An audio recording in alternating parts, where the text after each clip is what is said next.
பொன்முடி அவர் செஞ்சதெல்லாம் தப்பு இல்லைங்க, இதெல்லாம் திமுக சகஜங்க, நாங்கள் டெய்லி 4 பேர் திட்டிட்டு தான் இருப்போம், 4 மாதத்தை திட்டிட்டு தான் அப்படின்னு சொன்னீங்கன்னா அவர் ஒன்றும் பண்ணிடக்கூடாது. என் அருமை சகோதரர் பொன்முடியை வந்து எந்த தவறும் செய்யலைன்னு அவர் அப்படியே வச்சுருந்துருக்கணும்.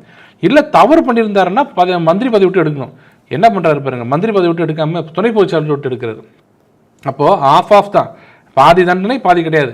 அது என்ன அர்த்தம்? அவர் ஸ்டாலின் அவர்கள் என்ன சொல்ல வர்றாரு? இல்லை இது வந்து துணை பொதுச் செயலாளர் ஆகிறதுக்கு தான் இந்த தகுதி வேணுமா, இல்லை மந்திரிக்கு இந்த தகுதி வேணாமா, இல்லை மந்திரி ஆகிறதுக்கு இந்த தகுதி வேணும், துணை பொதுச் செயலாளருக்கு தகுதி வேணாமான்னு எனக்கு ஒன்றும் புரியல. நாம கேட்கறது ஒரு தனிப்பட்ட பொன்முடியை பற்றி இல்லை. சிவாஜி கிருஷ்ணமூர்த்தி பேசுறது நான் பேச மாட்டேன், நம்ம தரத்துக்கு அது பேச முடியாது. நீங்களும் சிவாஜி கிருஷ்ணமூர்த்தி மாதிரி பேசுனீங்கன்னா உங்களை நான் கேட்க மாட்டேன். ஆனால் நீங்கள் மந்திரி என்ற போர்வையில் ஒரு கான்ஸ்டியூஷனல் அத்தாரிட்டி அந்த போஸ்ட்டை கையில் வச்சுக்கிட்டு அதன் மூலமாக நீங்கள் சொல்கிற கருத்துக்கள் வந்து மக்கள் உங்களை வந்து நல்லா உத்து பார்ப்பாங்க. பொன்முடி சொன்னார்னா, ஒரு அமைச்சர்னு சொன்னார்னா, ஒரு குழந்தையிலேருந்து ஒரு படிக்கிற பையன் வந்து எல்லாரும் உங்களை ஒத்து கேட்பாங்க, ஏன்னா ஒரு அமைச்சர்னு.